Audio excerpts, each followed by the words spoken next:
हर हर महादेव मित्रों, आप सभी का स्वागत है फिर से हमारे चैनल पर। मित्रों, आज हम आप सबको गौ माता की कथा सुनाने जा रहे हैं। गौ माता की पूजा करने और उन्हें खाना देने से हमारे कौन से कार्य पूर्ण हो जाते हैं, इस कथा को सुनने के बाद आप सब बहुत प्रसन्न होंगे और आपके कष्ट दूर हो जाएंगे। चलिए कथा को प्रारंभ करते हैं। एक समय की बात है, कैलाश पर्वत में भगवान शंकर ध्यान मग्न थे। तभी माता पार्वती पृथ्वीलोक के भ्रमण के पश्चात कैलाश पहुंचती हैं और प्रश्न का भाव लिए भगवान शिव के पास गई। तभी भगवान शंकर माता पार्वती से पूछते हैं, क्या हुआ देवी, आप क्या सोच रही हैं? तभी माता पार्वती ने कहा, प्रभु, आप तो तीनों लोक के स्वामी और त्रिकालदर्शी भी हैं। आपको सब पता है। मेरे मन की कोई भी बात आपसे आज तक छिपी नहीं है। मेरे मन में क्या प्रश्न है, प्रभु आपको भली भांति पता है। भगवान श्री शंकर कहते हैं, हे देवी पार्वती, मैं आपकी चिंता को जानता हूं और यह भी जानता हूं कि आप समस्त मनुष्य जाति और जगत के कल्याण के लिए ही चिंतित हैं। आप बिना संकोच पूछें, आपके मन में जो भी प्रश्न हो फिर कहिए। देवी पार्वती कहती हैं, भगवन, यदि आप चाहते हैं तो मैं आपसे एक प्रश्न पूछने की चेष्टा करती हूँ। देवी पार्वती कहती हैं, भगवन, आज मैंने पृथ्वी लोक पर बड़ा ही विचित्र दृश्य देखा।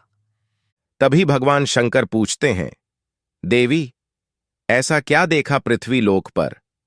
माता पार्वती कहती हैं, प्रभु, मैंने पृथ्वी लोक पर देखा कि कुछ अत्याचारी मनुष्य गायों की हत्या कर रहे थे और उन्हें मार रहे थे। वहीं कुछ सज्जन मनुष्य गायों की पूजा भी कर रहे थे। यह सब दृश्य देखकर मेरा मन बहुत ही व्यथित है। मनुष्य खुद की इच्छा पूर्ति के लिए इन बेजुबान पशुओं को क्यों मारता है? इन पर इतना अत्याचार क्यों करता है? हे स्वामी, मेरे मन में यह जानने की इच्छा हो रही है कि जो मनुष्य गाय की पूजा करता है, उसकी सेवा करता है, उसे क्या फल मिलता है?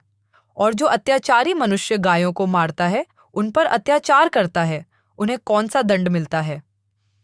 भगवान शंकर देवी पार्वती की ओर मुस्कुराते हुए देखते हैं और कहते हैं, देवी, आपने बहुत ही उत्तम प्रश्न पूछा है। जो गायों को कष्ट देता है, उन्हें मारता है, उसे तो उसके पाप किए हुए कर्मों की सजा नरक में अवश्य मिलती है। परंतु जो गायों की पूजा करता है, उनकी सेवा करता है, उसे स्वर्ग लोक की प्राप्ति होती है। गौ माता की सेवा करने से पृथ्वी लोक पर और देवलोक में मनुष्य को कौन सा फल मिलता है? देवी, मैं आपको एक कथा के माध्यम से समझाता हूं। हे देवी, आप इस कथा को ध्यान से सुनें। इस कथा को जो भी मनुष्य सुनता है, उसके समस्त कष्ट और पाप नष्ट हो जाते हैं। उसे धन, धान्य, वैभव और कीर्ति की प्राप्ति होती है और मृत्यु के बाद वह मनुष्य देवलोक में निवास करता है। माता पार्वती कहती हैं, प्रभु, यह मेरे सौभाग्य की बात है कि यह कथा आपके द्वारा मुझे सुनने को मिल रही है। भगवान कथा प्रारंभ करते हैं और कहते हैं, प्राचीन समय की बात है, भूलोक पर नागवंश में एक मनु नाम के राजा थे। महाराज धर्म का बड़ा पालन करने वाले, गुणवान, चरित्रवान तथा महापराक्रमी थे।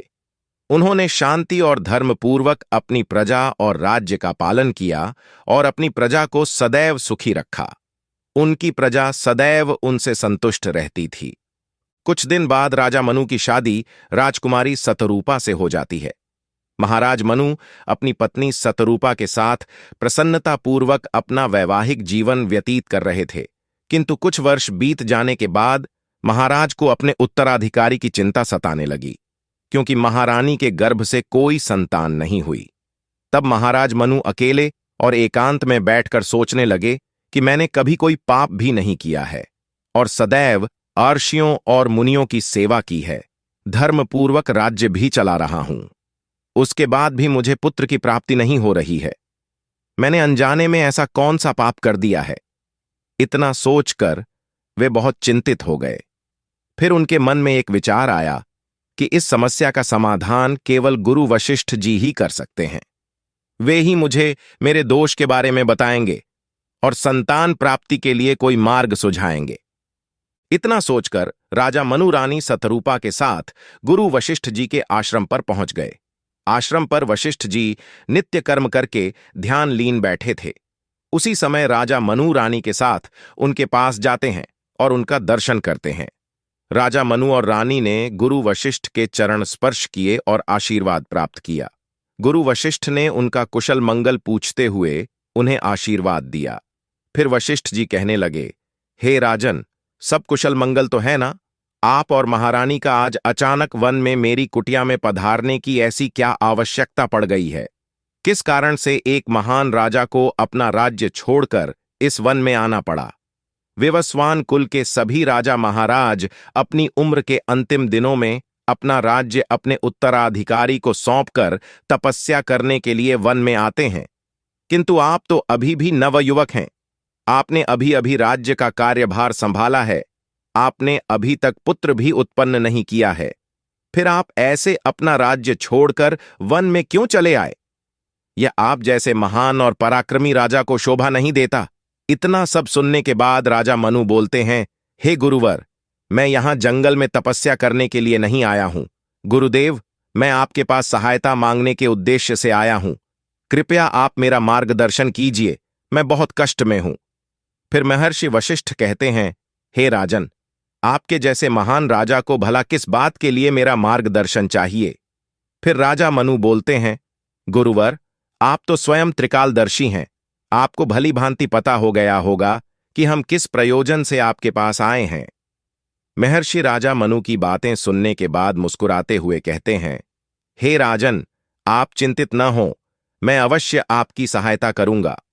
फिर महर्षि वशिष्ठ अपनी दिव्य दृष्टि से महाराज मनु के भूतकाल में हुए पापों को देखने लगते हैं और उन्हें राजा की एक भूल के बारे में पता चलता है। महर्षि वशिष्ठ राजा से कहते हैं, हे राजन, आपसे एक बहुत बड़ी भूल हुई है जिसका आपको ज्ञान नहीं है। जब आप अपने मित्र राज्य से लौट रहे थे, तभी मार्ग में एक वट वृक्ष के नीचे एक गाय और उसके नन्हे बछड़े को आपने अनदेखा कर दिया था। वह गाय और उसका बछड़ा बहुत भूखे, प्यासे और कष्ट में थे। आपने उस गाय को और उसके नन्हे बछड़े को ना ही भोजन कराया और ना ही उसे नमस्कार किया। उस गाय ने आपसे मदद की गुहार भी लगाई, किंतु आप अपनी प्रसन्नता में खोए हुए थे और आपको उस गाय की पुकार भी सुनाई नहीं दी। आपके इस व्यवहार को देखकर वह गाय अत्यंत दुखी हुई और उसने आपको श्राप दे दिया है। हे राजन, जो मनुष्य गाय को कष्ट में देखकर उसकी सहायता नहीं करता, भूखी गौ माता को भोजन नहीं कराता, उसे तो महापाप लगता है और उसी गाय के श्राप के कारण आपको संतान सुख की प्राप्ति नहीं हो पा रही है। गुरु वशिष्ठ ने राजा मनु को उनके द्वारा किए गए पाप को बता देते हैं, जिसे सुनकर राजा मनु बहुत दुखी हुए और अपने आप को मन ही मन कोसने लगे और पश्चाताप करते हुए कहने लगे, गुरुवर, इस श्राप से मुक्ति का कोई रास्ता बताइए गुरुदेव। मैं अपनी इस गलती को सुधारना चाहता हूं।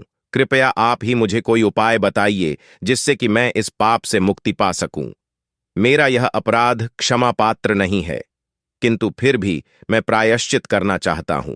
फिर महर्षि वशिष्ठ कहने लगते हैं, हे राजन, आप चिंतित न हो, इस पाप से मुक्ति पाने का कोई ना कोई उपाय अवश्य होगा।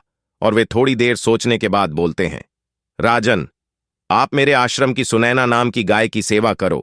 वह उसी गाय की पुत्री है जिसकी आपने सहायता नहीं की थी। आप इसे अपने साथ ले जाइए और अपनी पत्नी के साथ मिलकर तक गाय की सेवा करो, उसकी पूजा करो। वह तुम्हें अवश्य पुत्र प्रदान करेगी। तभी अचानक से वह सुरभि गाय बाहर से उस आश्रम में प्रवेश करती है। उस गाय को अपनी ओर आता देखकर महर्षि वशिष्ठ बोले, हे राजन, आप भाग्यशाली हैं। देखिए, केवल स्मरण करने मात्र से ही कल्याण करने वाली यह गाय स्वयं चलकर आई है। यह गाय निश्चित ही आपके दुख दूर करेगी और आपके पापों का निवारण करेगी। आप जंगल में इस सुनैना गाय के पीछे पीछे चलकर इसकी सेवा करो। जंगल में रहने वाले पशुओं से इसकी रक्षा करो और जंगल से वापस आश्रम में लौट आने पर रानी शतरूपा इस गाय की सेवा करें, पूजा आराधना करें। इससे प्रसन्न होकर यह गाय तुम्हें अवश्य ही पुत्र प्रदान करेगी। राजा मनु ने गुरु वशिष्ठ की बातें मानी और फिर गाय को चराने के लिए प्रतिदिन जंगल में लेकर जाने लगे। जब वह गाय चलने लगती तो महाराज उसके पीछे पीछे चलते, इधर उधर से हरी हरी घास लाकर उस गाय को खिलाने लगते। जब वह गाय किसी वृक्ष के नीचे बैठती तो उसके लिए तालाब से पानी लाते और उसे पिलाते, अपने हाथों से उसके मस्तक को सहला दे। इस प्रकार से महाराज उस गाय की सेवा में लगे रहे।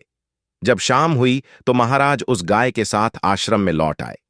आश्रम में पहुंचते ही उस गाय ने महाराज को अपनी जीभ से चाटना शुरू कर दिया, जिससे महाराज का शरीर पवित्र हो गया और उसके सभी पाप नष्ट हो गए। उसके बाद महारानी शतरूपा ने आगे आकर सुनैना गाय के आगे हाथ जोड़े और विधिपूर्वक कुश पूजन किया और चरणों में मस्तक झुकाया। फिर उस गाय ने उस रानी की पूजा को स्वीकार किया और रानी पर अपनी दृष्टि डालकर उसके सभी दोष समाप्त कर दिए।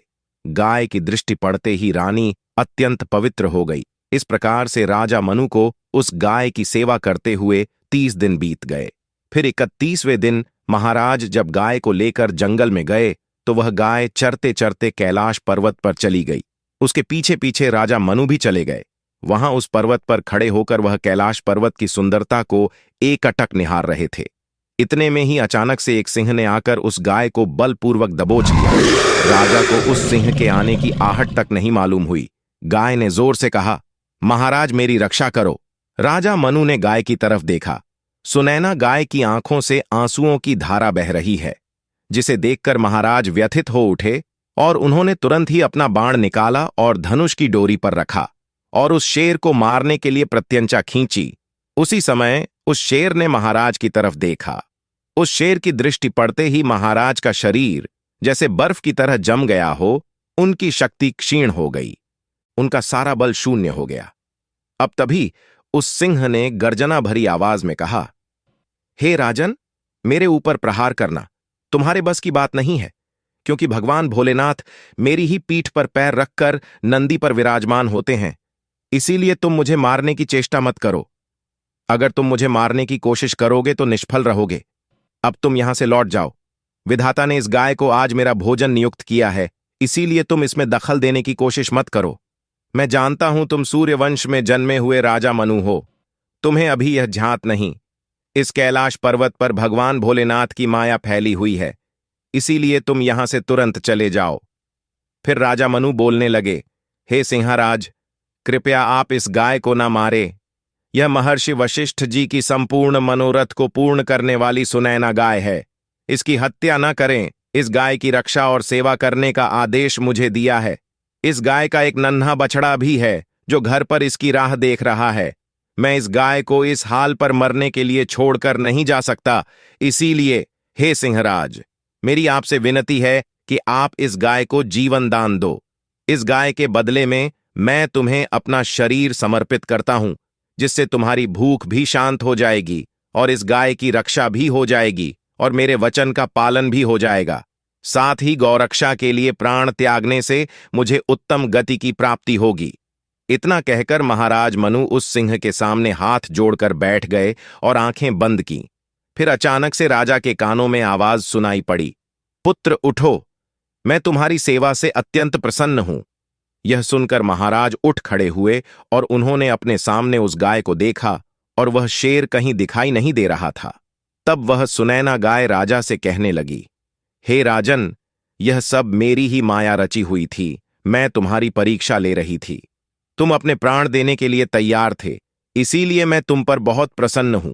अब तुम मुझसे कोई भी वरदान मांगो, जो तुम्हारी मनोकामना है वह कहो, मैं अवश्य पूर्ण करूंगी। महाराज मनु कहते हैं, हे गौ माता, मेरे मन में जो इच्छा है आप वह भली भांति जानती हैं। कृपया आप मुझे पुत्र प्राप्ति का वरदान दीजिए, मेरी यही कामना है। फिर उस गाय ने कहा, हे बेटा, तुम पत्ते के दोने में मेरा दूध लेकर उसका पान करो, इससे तुम्हें अत्यंत बुद्धिमान और गुणवान पुत्र की प्राप्ति होगी। महाराज मनु कहने लगे, हे गौ माता, अब आप मेरे साथ आश्रम पर चलिए और मैं आपकी पूजा आराधना करके तथा मेरे अनुष्ठान को पूरा करके आपके अमृत समान दूध का पान करना चाहूंगा। उसके बाद राजा मनु उस गाय को साथ लेकर आश्रम चले गए। आश्रम में पहुंचने पर महारानी शतरूपा ने आगे आकर उस गाय का पूजन किया। तब उस गाय ने कहा, हे महारानी, आप मुझे स्पर्श करें, इससे आपको अत्यंत गुणवान और विद्वान पुत्र की प्राप्ति होगी। फिर महारानी ने गाय को स्पर्श किया। महाराज और महारानी ने उस गाय की विधिवत पूजा आराधना की और उनके अमृत के समान दूध को प्रसाद समझकर ग्रहण किया। महर्षि वशिष्ठ कहने लगे, हे राजन, अब आप अपने पाप से मुक्त हो चुके हैं। तुम्हारी मनोकामना अवश्य पूर्ण होगी। जो भी मनुष्य गाय की सेवा करता है, उसे भोजन कराता है, उसकी पूजा करता है, उसके सभी काम सफल होते हैं। जो भी गाय की रक्षा करता है, उसकी कभी दुर्गति नहीं होती है। मृत्यु के बाद वह देवलोक में जाता है और भगवान के दर्शन करने का सौभाग्य उसे प्राप्त होता है। जो मनुष्य गाय का दूध पीता है, वह सभी रोगों से दूर रहता है।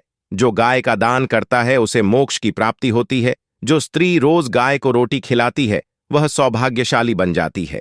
गाय समस्त पापों का नाश करने वाली और सभी मनोरथ को पूर्ण करने वाली है। अतः सदैव इसकी रक्षा और पूजा करनी चाहिए। इतना करने से ही मनुष्य के सभी कार्य सफल होते हैं, उसकी दरिद्रता और गरीबी समाप्त हो जाती है। गौ माता समस्त मानव के कल्याण करती है।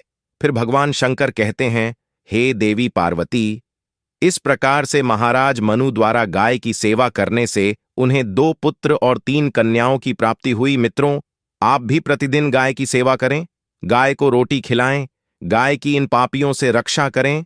आपके भी सभी कार्य सफल होंगे।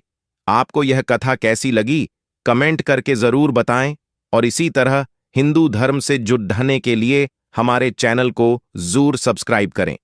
धन्यवाद।